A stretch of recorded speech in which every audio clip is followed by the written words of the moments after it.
They say the invisible see everything.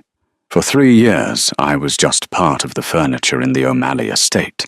The girl who dusted the bookshelves, the hands that poured the scotch, the silence in the corner of the room. Killian O'Malley, the devil of Dublin, didn't even know my eye colour. But that morning, as I reached up to fix the Windsor knot at his throat, I saw what the cameras missed. I saw the reflection in the foyer mirror. I saw the betrayal, and for the first time, I broke the silence. 6 words. That's all it took to burn the world down. Your driver has a gun. Don't get in the car. The morning air in the O'Malley estate always smelled the same. Espresso, old leather, and the metallic tang of impending violence. Nora Keating stood by the heavy mahogany doors of the master suite, her hands clasped in front of her white apron. She was 24, invisible, and remarkably good at being ignored. For 3 years, she had navigated the shark tank of the East Coast's most feared criminal syndicate without making a ripple. She knew which floorboards creaked, which guards drank on the job, and she knew that Cillian O'Malley took his coffee black with exactly 2 cubes of ice. Cillian stormed out of his dressing room. He was a man composed of sharp angles and tailored wool. At 32, he ran the O'Malley empire with a cruelty that had become legendary from Boston to Baltimore. He was handsome, in the way a storm front is beautiful, dark, imposing, and capable of ruining you without a second thought. He was on his phone, his voice a low, dangerous rumble. I don't care what Salvatore says. If the shipment isn't at the docks by noon, I'm sending his nephew back to him in pieces. Small pieces. He hung up, tossing the phone onto the side table with a clatter that made Nora flinch internally, though her face remained a mask of servitude. He stopped in front of the hallway mirror, frustration radiating off him in waves. He tugged at his tie, a strip of midnight blue silk that refused to sit right. "Damn it," he hissed, his fingers fumbling. His hands, usually steady enough to pull a trigger from 50 yards, were shaking with adrenaline. Nora stepped forward. It was a breach of protocol. She was supposed to be a ghost. But the tension in the room was suffocating, and instinct took over. "Allow me, sir," she said softly. Killian froze. He looked down, seemingly surprised to find a human being standing there, and not a coat rack. His eyes were the color of shattered ice. For a second, Nora thought he might strike her. "Do it!" he clipped, dropping his hands. Nora stepped into his personal space. The scent of him hit her. Sandalwood, expensive tobacco, and something cold and sharp. Her fingers went to work on the silk, deft and quick. She kept her eyes lowered, focusing on the fabric. But her peripheral vision was wide open. That was when she saw it. Through the open door of the suite, down the long corridor, the front entrance was visible. The heavy oak doors were open, waiting for the boss to descend. The black armored SUV was idling in the driveway. Kieran, Killian's head of transport, and a man who had been with the family for a decade, was standing by the rear door. He was checking his reflection in the car window. It was a small movement, a subtle adjust of his jacket, but Nora had grown up in a house where reading body language was a survival skill. Kieran reached into his waistband, not to the standard issue holster under his left arm, but to the small of his back. He pulled out a suppressed pistol, checked the chamber, and slid it back. Then he looked up. Not at the house, but at the roof. He signaled. A quick tap to his ear. The sniper check. Nora's heart hammered against her ribs like a trapped bird. If Killian walked out that door, he was dead. If she spoke, she might be dead. She tightened the knot, sliding it up to his collar. She dared to look up, meeting Killian's gaze. His eyes were narrowed, analyzing her sudden proximity. "It's crooked," she whispered, leaning in as if to smooth the collar. Her lips were inches from his ear. "What?" Killian asked, his voice impatient. "Your driver," she breathed, her voice barely audible over the hum of the air conditioning. "Kieran. He just checked a secondary weapon at the small of his back, and he signaled the roof." Killian didn't flinch. He didn't look towards the door. He didn't gasp. He went perfectly, terrifyingly still. The only sign that he had heard her was the slight tightening of his jaw. "You're the maid," he said, his voice flat. Nora. He knew her name. Yes, sir. If you're lying to me, Nora, I will kill you myself before breakfast. He signalled the roof, sir, she repeated, her hands pulling away from his tie, smoothing it down one last time. Don't get in the car. Killian stepped back. He adjusted his cufflinks, his expression bored, detached. He walked to the doorway of his suite and shouted down the hall, "Kieran!" The driver looked up, startled. "Boss? Bring the car around to the side entrance. I need to pick up the files from the study." "Boss, we're running late for the sit-down with the Russians," Kieran called back, a bead of sweat visible on his forehead even from this distance. "The route is set." "I said, bring it around," Killian commanded. The authority in his voice was absolute. Kieran hesitated. That split-second hesitation confirmed everything. "On it, boss." Kieran got into the driver's seat. Killian grabbed Nora's arm. His grip was like iron. He pulled her behind the heavy structural pillar of the master bedroom, shielding her body with his. "Watch," he commanded. Below, the SUV engine revved. As soon as Kieran shifted the gear into reverse to move toward the side, the vehicle barely moved an inch before a fireball erupted. Boom! The explosion shook the foundation of the house. The windows of the master suite shattered inward, raining glass onto the carpet.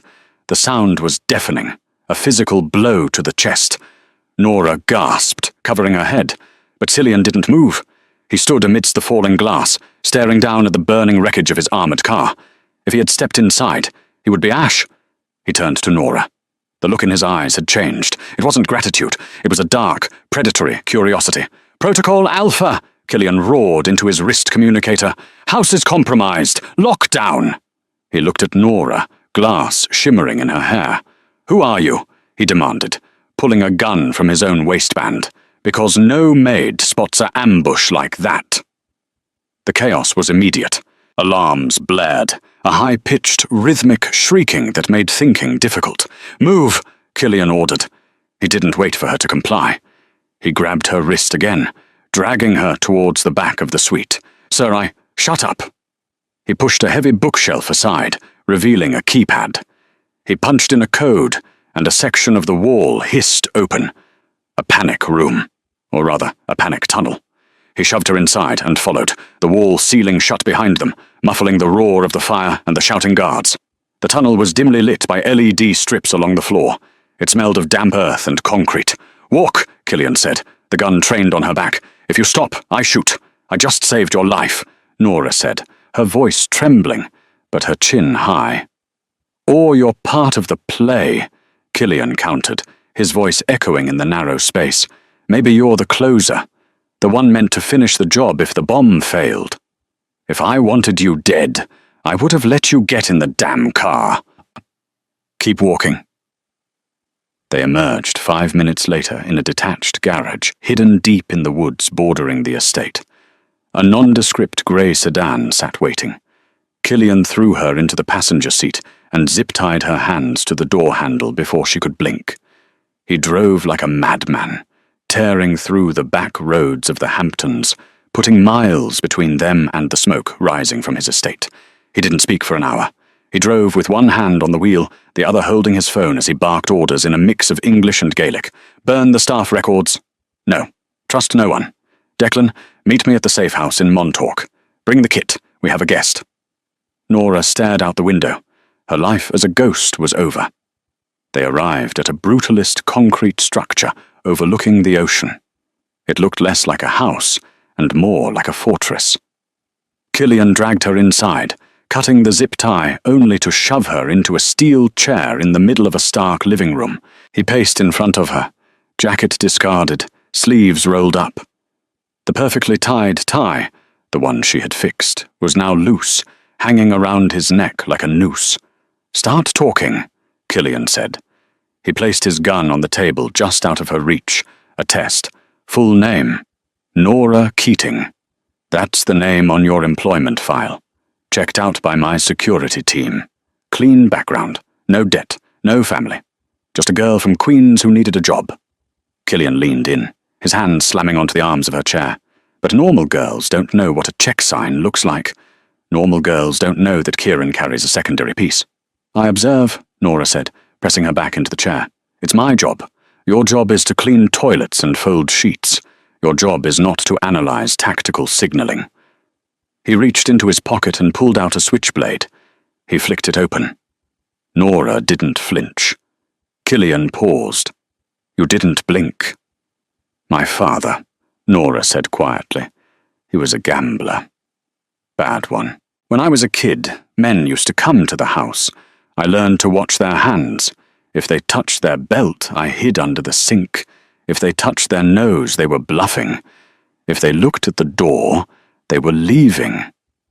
Kilian studied her face. That's a touching story. But Kieran wasn't a gambler. He was a professional hitman on my payroll. He was sweating, Nora said. He never sweats. And the bulge in his jacket, the fabric pulled to the left. His standard issue is a Glock 19, worn on the right. The pull was wrong. It was heavy. A jammer or a detonator? Kilian straightened up, the knife lowering slightly. He looked impressed despite himself. You noticed the fabric displacement. Silk-wool blend, Nora murmured. It drapes heavily. It shouldn't bunch unless there's something blocky underneath. Kilian laughed, a dry, humorless sound. A fashion critique saved my life.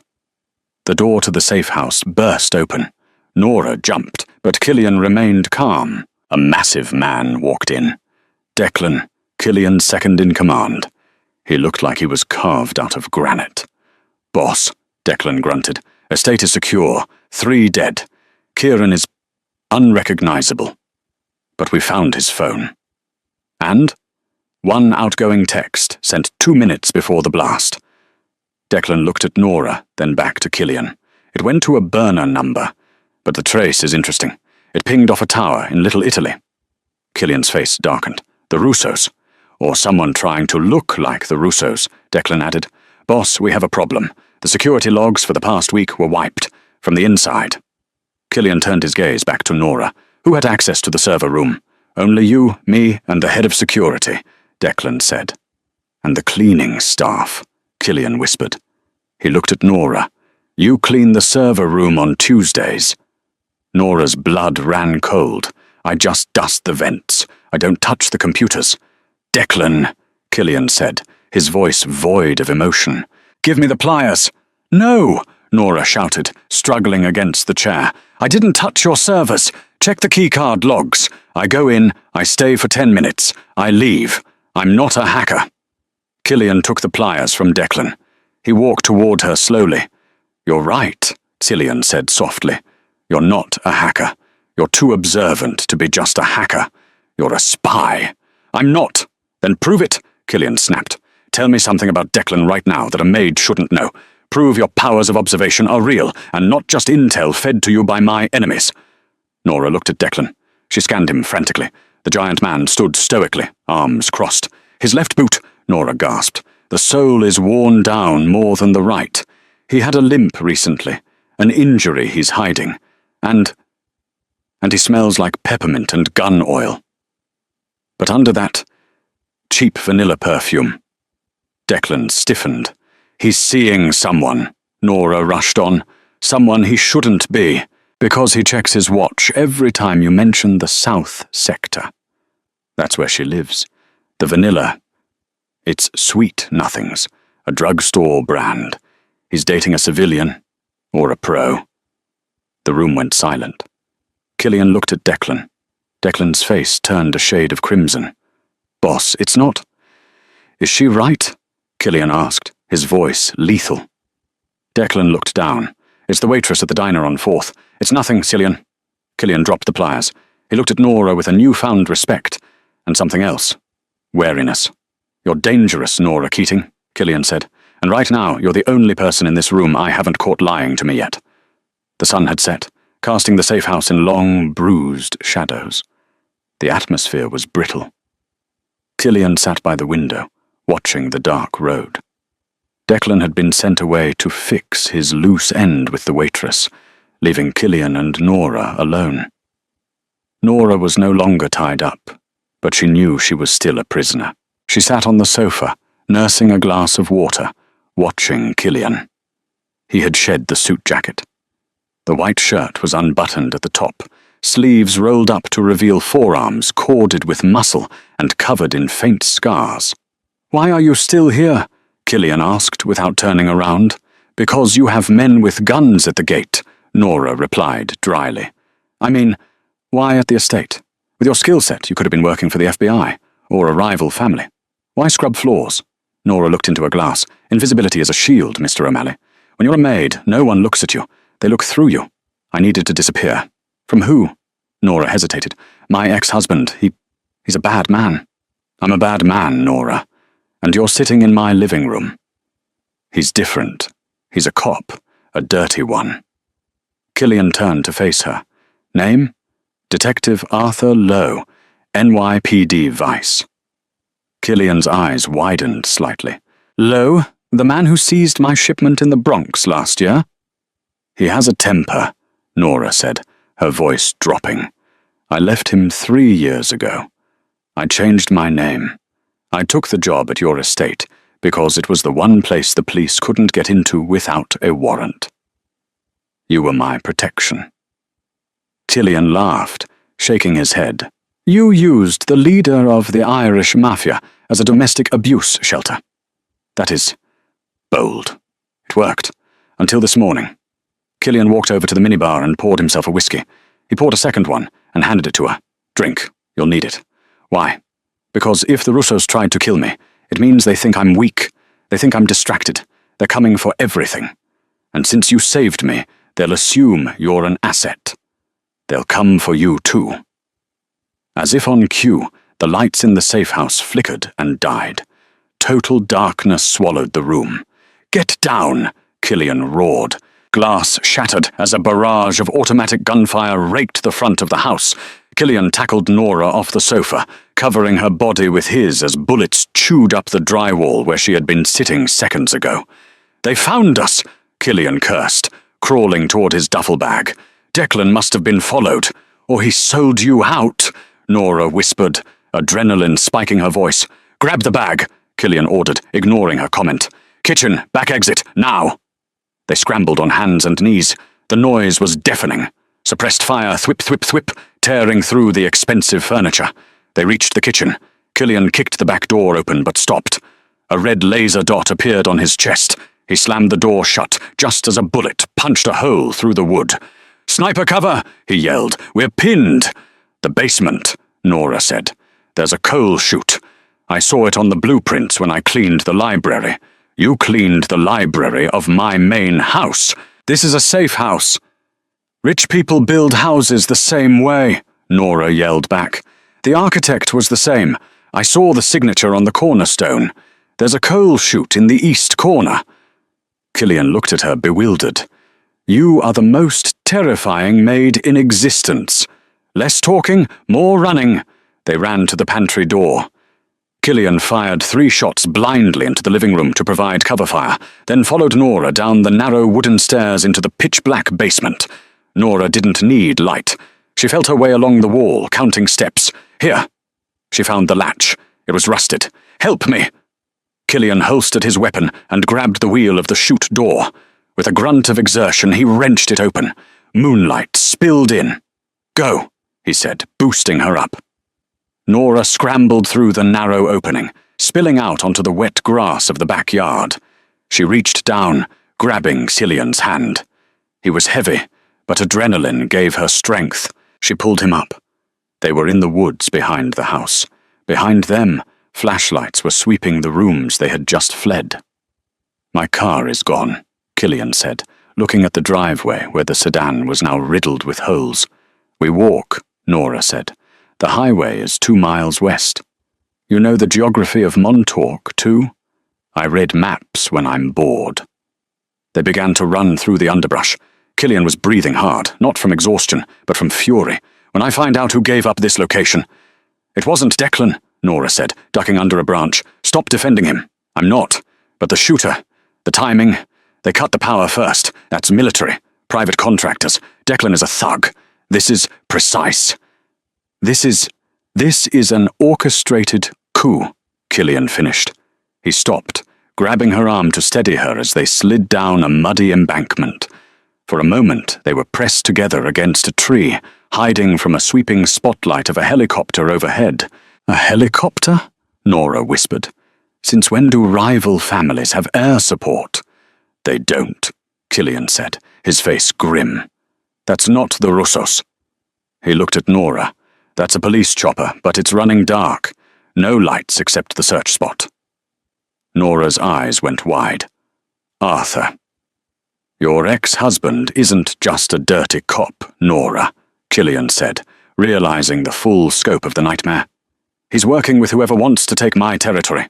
They used you to get to me." "No, he doesn't know I'm here. He knows," Killian said, pulling her closer as the light swept over the tree. "And now, we're the two most wanted people in New York. We can't go to my men. We can't go to the cops." He looked down at her. The maid and the mob boss, covered in mud, shivering in the woods. "You wanted to disappear, Nora?" Killian whispered, his lips brushing her forehead. "Congratulations. You're a ghost again. But this time, you're haunting the world with me." Rain began to fall, cold and relentless, washing the mud from their clothes but soaking the chill into their bones. They had walked for 3 miles in silence, avoiding the main roads, sticking to the shadows of the power lines. Killian was lagging, the adrenaline was fading, and the reality of a graze wound on his ribs was setting in. He was losing blood. Not enough to kill him, but enough to slow a man down. "We need a car," Nora said, scanning the back lot of a run-down diner off Route 27. "I can hotwire that Ford," Killian grunted, nodding toward a rusted pickup truck. "No," Nora stopped him. "New cars have transponders. Old cars have loud engines. We need something invisible." She pointed to a grey 2010 Honda Civic with a "for sale" sign in the window, parked near the dumpster. "That one. It's unlocked. I saw the owner leave the keys on the tire. It's a localized drop-off for a sale." Killian looked at her, water dripping from his dark hair. "You saw the keys on the tire from 50 yards away in the rain?" "I saw the man bend down. He didn't tie his shoe." Killian didn't argue. He was learning that arguing with Nora Keating was a waste of time. They took the car. Nora drove. Killian slumped in the passenger seat, his hand pressed against his side, his face pale in the passing streetlights. "Where are we going?" he asked, his voice rough. "The Starlight Motel in Queens," Nora said, her eyes fixed on the road. "Cash only. No cameras. The owner owes my father a gambling debt from 1998. He won't ask questions." They arrived an hour later. The neon sign buzzed with a dying E, casting a sickly pink glow over the wet pavement. Nora secured a room. Room 104 at the back, facing the alley. Inside, the room smelled of stale cigarettes and lemon pledge. Nora locked the door, chained it, and wedged a chair under the handle. Then she turned to Killian. "Shirt off," she commanded. Killian sat on the edge of the sagging mattress. He looked at her, his eyes heavy-lidded, but intense. "Buying me dinner first? You're bleeding on the bedspread, and I don't have the deposit." He hissed in pain as he peeled the sodden dress shirt away from his skin. The bullet had carved a nasty furrow along his lower ribs. It was ugly, but shallow. Nora went to the bathroom and came back with a bottle of cheap vodka from the minibar and a sewing kit she'd had in her pocket, standard issue for a maid who often had to fix a hem on the fly. "This is going to hurt," she said, uncapping the vodka. "I've had worse," Killian muttered. He watched her hands. They were steady. "You're enjoying this. Cleaning up your messes. It's what you pay me for." She poured the alcohol over the wound. Killian's body seized, every muscle pulling tight, his knuckles turning white as he gripped the sheets.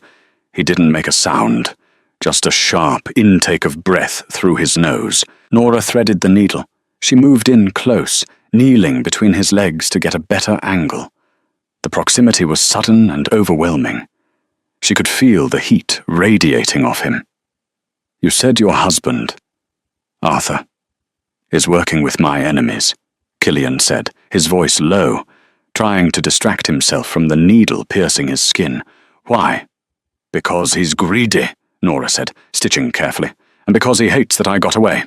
Taking down the man who protected me. You is his way of proving he still owns me. He doesn't own you, Killian growled. The ferocity in his voice made Nora pause. He thinks he does. If I survive this, Killian said, looking down at the top of her head, I'm going to find Arthur Lowe, and I'm going to take him apart. Slowly. Focus on surviving first, she whispered, tying off the suture. She bit the thread to cut it. She pulled back, but Killian caught her hand. His grip was gentle this time, his thumb tracing the calluses on her palm. Well, why didn't you run? He asked. In the woods. You could have left me. You could have gone to the cops and claimed I kidnapped you.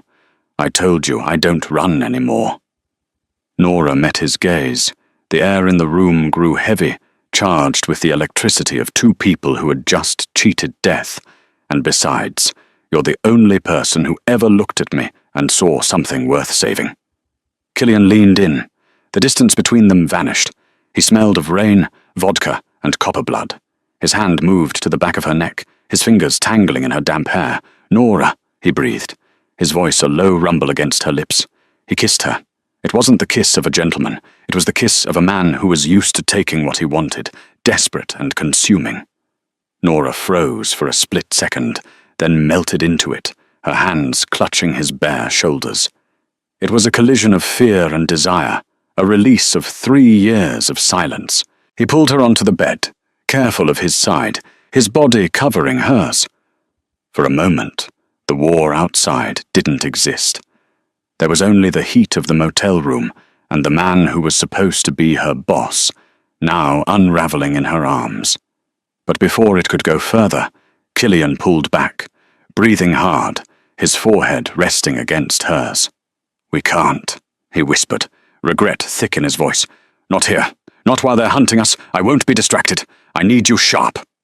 Nora nodded, breathless, her heart pounding a frantic rhythm. You're right. Killian rolled off her, staring at the ceiling. Get some sleep, Nora. Tomorrow we stop running. Tomorrow we go on the offense. Morning brought a grey, unforgiving light and a plan that bordered on suicidal. Killian was up before dawn, pacing the small room. The wound was stiff, but he was moving with his usual predatory grace. He had acquired a burner phone, likely stolen from a housekeeping cart, and was already making calls. Silas, Killian said into the phone, don't speak. Listen, I'm alive. The accounts are frozen. I need the ledger. A pause. Killian's eyes narrowed.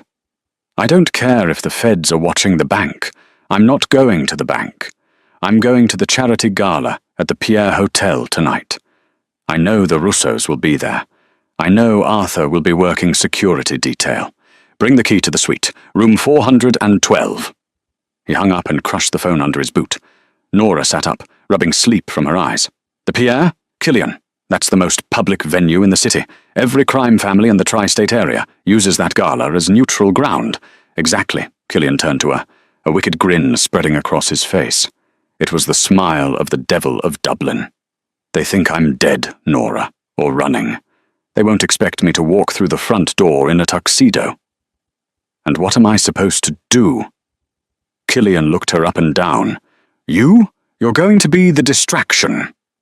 Underscore, underscore, underscore, underscore, underscore, underscore, underscore, underscore, underscore, underscore, underscore, underscore, underscore, underscore, underscore, underscore. 3 hours later, Nora stood in front of a mirror in a high-end boutique in Soho. Killian had convinced the owner to open early, with a wad of cash he'd had stashed in his boot. The dress was emerald green silk, backless, with a slit that went up to her thigh. It fit her like a second skin. It was a weapon. Killian stepped out of the fitting room in a black tuxedo, tailored to hide the bandage around his ribs. He stood behind her, watching their reflection. You don't look like a maid, Nora, he murmured, placing a diamond necklace around her throat. Stolen or bought, she didn't ask. You look like a queen. I feel like bait, she replied, adjusting the hidden earpiece in her hair. You are, Killian admitted, but you're bait with teeth. Here. He handed her a small, pearl-handled derringer. Thigh holster, 2 shots, close range. Don't use it unless you have to. underscore underscore underscore underscore underscore underscore underscore underscore underscore underscore underscore underscore underscore underscore underscore underscore. The Pierre Hotel ballroom was a sea of diamonds, champagne, and treachery. A string quartet played Mozart, while men who ordered murders for a living discussed stock portfolios. Killian and Nora entered arm in arm. The room didn't go silent, but the ripple of recognition was immediate. Whispers spread like wildfire. O'Malley is alive. Who is the girl? Nora felt hundreds of eyes on her. She kept her chin high, channeling every ounce of icy detachment she had learned from watching Killian for 3 years. "Stay close," Killian murmured, smiling for the cameras. "Arthur is here. I saw him at the perimeter." "I see him," Nora said, her voice tight. Arthur Lowe was standing near the kitchen entrance, dressed in a security suit, scanning the crowd. He looked older, harder. When his eyes landed on Nora, he stopped. His face went slack, then twisted into a mask of pure rage. "He's moving," Nora whispered. "Let him," Killian said. "We need to find Vinnie Moretti, the Russo boss." They navigated the crowd, Killian shaking hands with terrified associates who thought he was a ghost. Finally, they found him. Vinnie the Butcher Moretti was holding court near the ice sculpture, laughing with a senator. "Vinnie," Killian said smoothly. Moretti choked on his drink. He turned, his face draining of color. "Killian, we heard there was an accident." "A minor setback," Killian said, picking a glass of champagne from a passing waiter. "I hear you're looking to expand into the docks, Vinnie. I'd advise against it." "This is neutral ground, O'Malley," Vinnie hissed, looking around for his guards. "I know. That's why I'm here to talk. My driver is dead. My house is in ruins. Someone gave the order, Vinnie. Was it you?" "I don't use bombs," Vinnie spat. "I use knives. You know that. This smells like the Russians.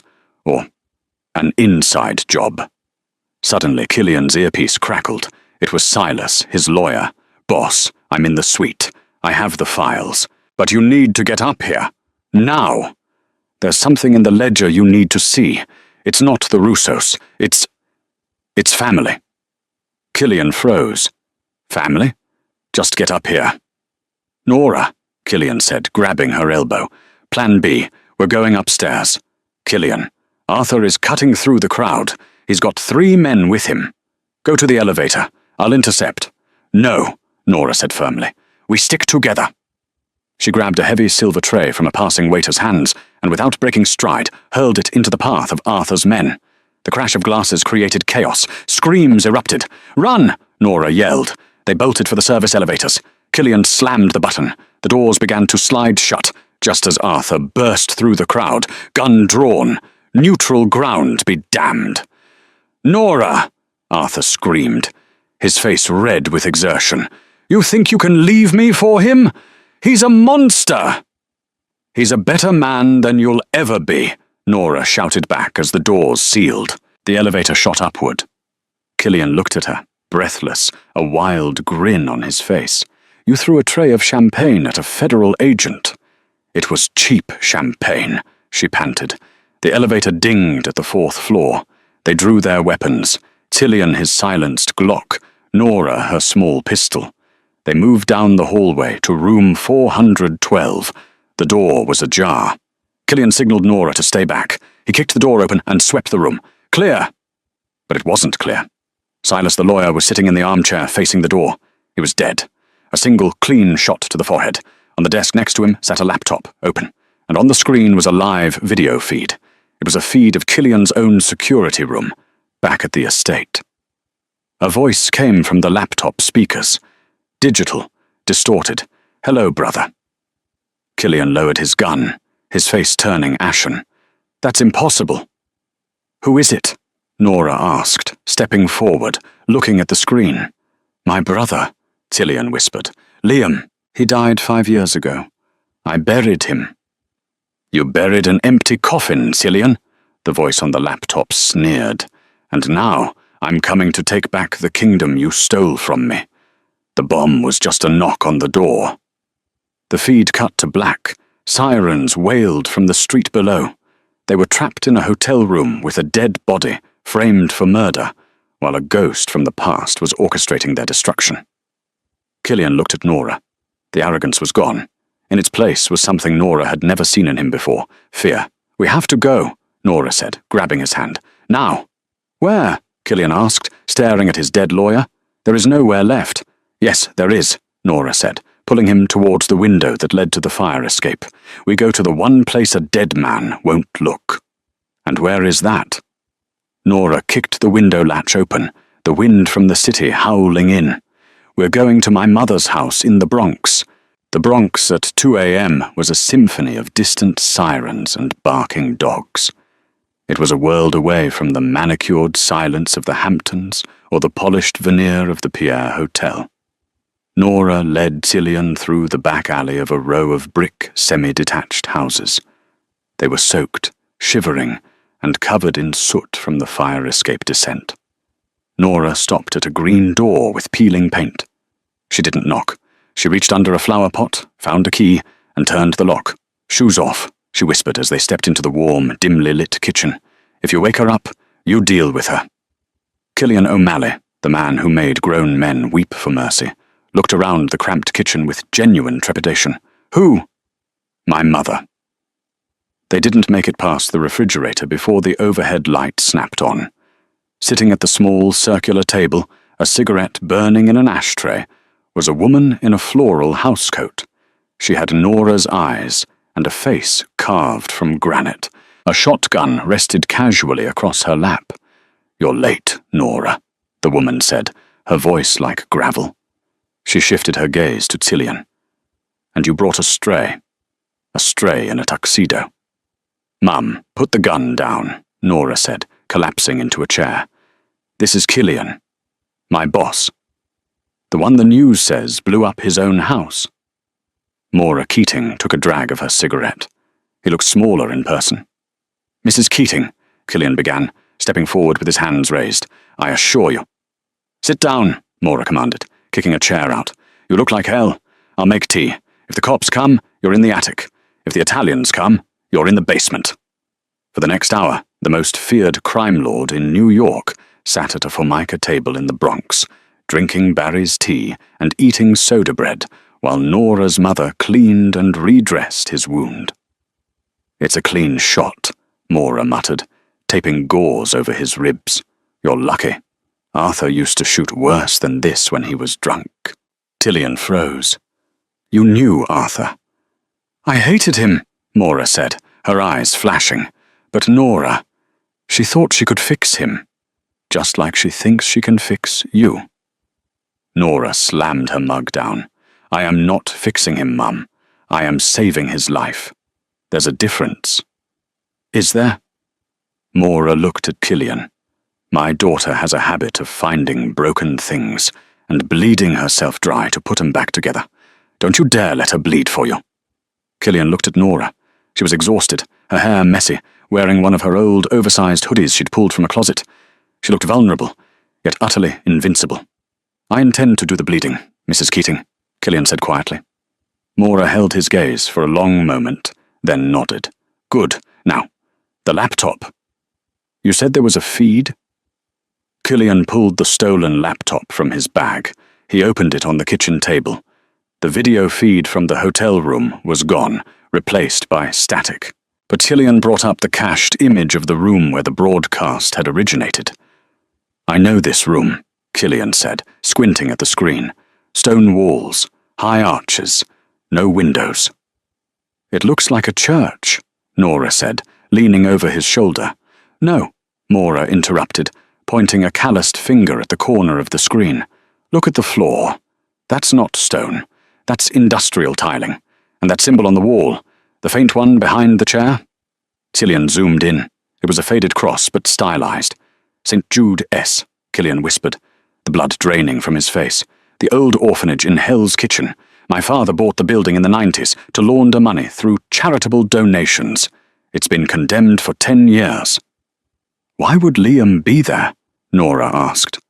"Because that's where we grew up," Killian said, his voice hollow. "Before the O'Malleys adopted us. Before we were princes of the city, We were just unwanted kids in that basement. Liam, he never left. In his head, he's still there.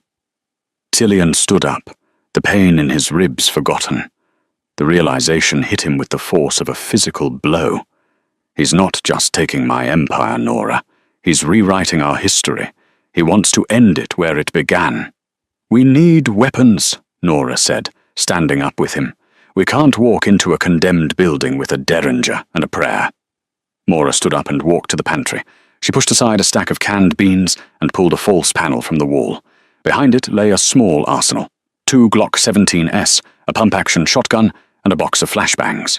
Cillian stared at the older woman. Mrs. Keating, who exactly are you?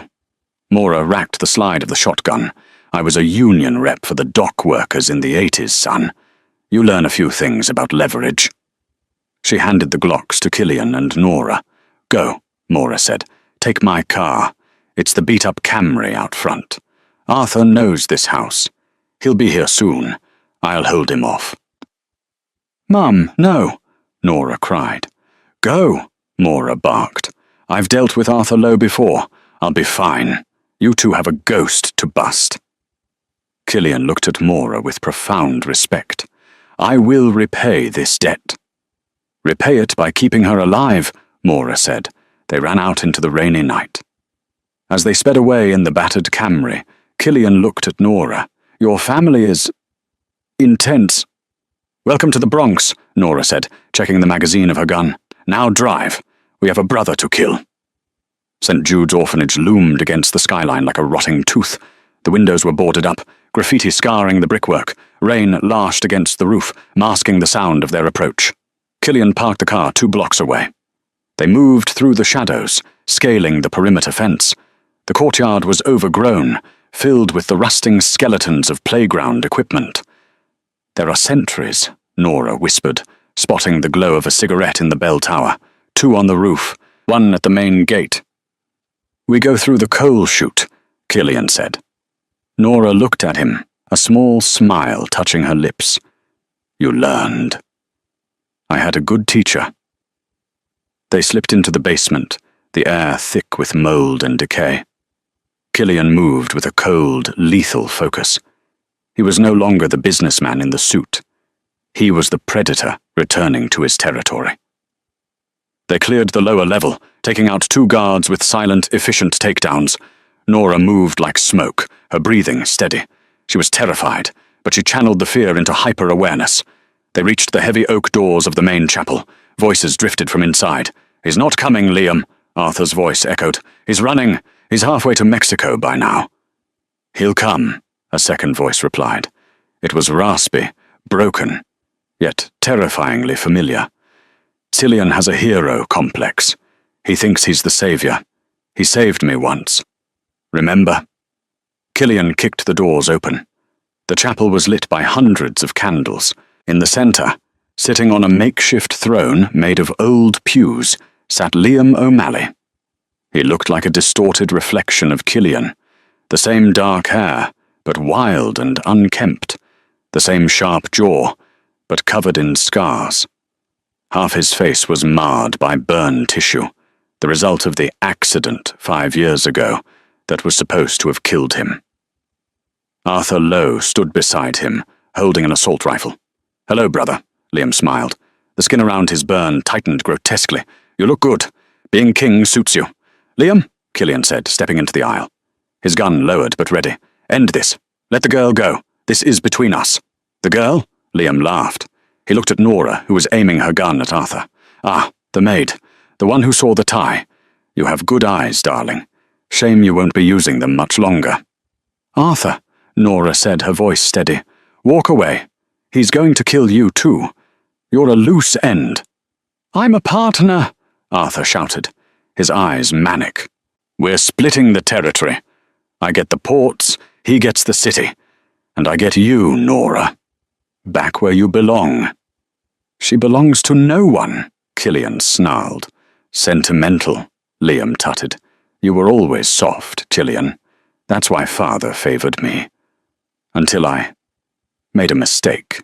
You burned down a tenement building with families inside because they missed a payment, Cillian yelled, his composure cracking.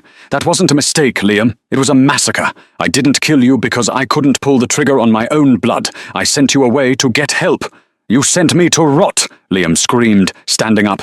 And now I'm going to burn it all down, starting with you. Liam pressed a button on a remote in his hand. Click. Nothing happened. Liam frowned. He pressed it again. Click. Looking for the C4 charges on the pillars, Nora asked, her voice ringing clear in the chapel. Liam and Arthur froze. While you were monologuing, Nora said, stepping forward, I noticed the wiring running along the skirting boards. It was too new for an old building. While Cillian distracted you, I cut the receiver line at the door. Cillian smirked. Like I said, she's the best. Kill them! Liam shrieked. Arthur raised his rifle, but Cillian was faster. He fired 2 shots. Arthur took them in the chest, staggering back, falling over the altar railing. Chaos erupted. Guards poured from the vestry.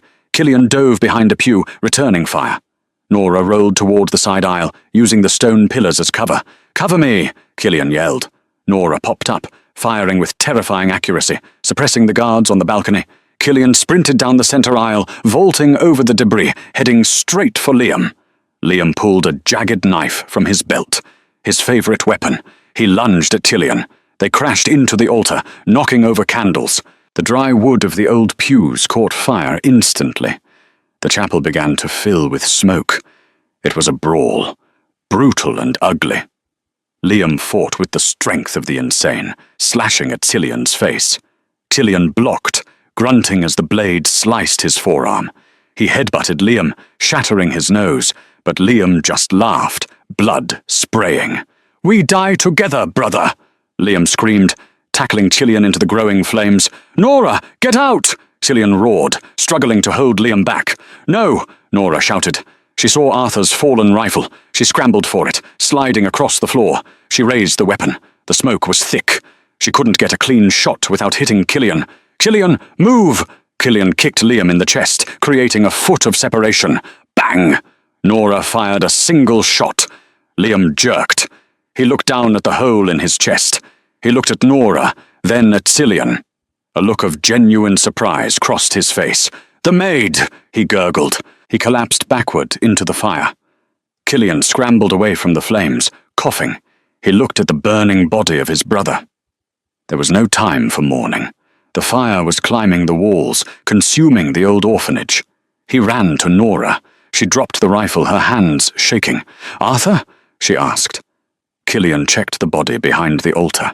Arthur Lowe was dead, his eyes staring blankly at the ceiling.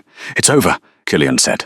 He grabbed Nora's hand. We have to go. The fire department is coming. They stumbled out into the cool night air just as the stained glass windows of the chapel blew out, sending a shower of coloured glass onto the wet pavement. They stood by the fence, watching the inferno. The sirens were getting louder. Cillian turned to Nora. He wiped a smudge of ash from her cheek. You saved me, he said, again. I told you, Nora whispered, leaning into his touch. I don't like crooked ties, and I don't like loose ends. Oh.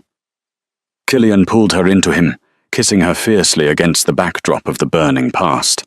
There was no hesitation this time, no pulling away. I have no house, Cillian said, resting his forehead against hers. My money is frozen. My reputation is in tatters. I am a king without a kingdom.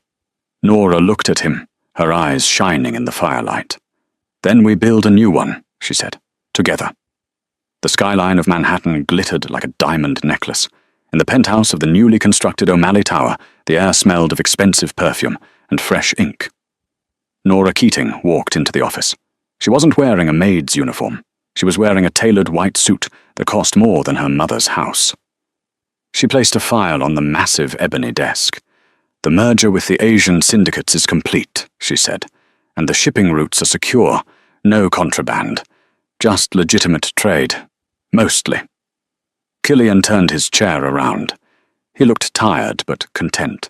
The darkness that used to haunt his eyes was gone, replaced by a steady, quiet confidence. He stood up and walked over to her. "And the security?" he asked. "Tight as a drum," Nora smiled. "I checked the stuff myself.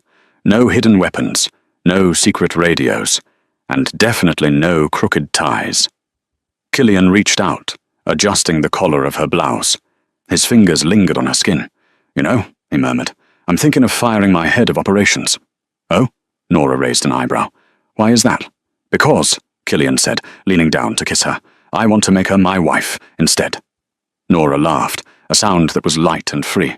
"I'll consider the offer, but the benefits package better be good. Lifetime supply of black coffee." "Deal." They stood together at the window, looking out over the city they owned. They weren't just survivors anymore.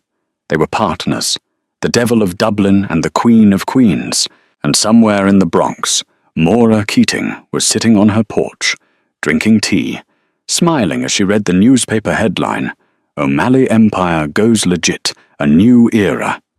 She took a sip and whispered to the air, "About damn time." And that, ladies and gentlemen, is why you always pay attention to the details. Nora Keating didn't just adjust a tie, she rearranged the entire underworld. From Invisible Maid to the throne of New York, she proved that the most dangerous person in the room isn't the one with the gun. It's the one who sees the gun before it's drawn.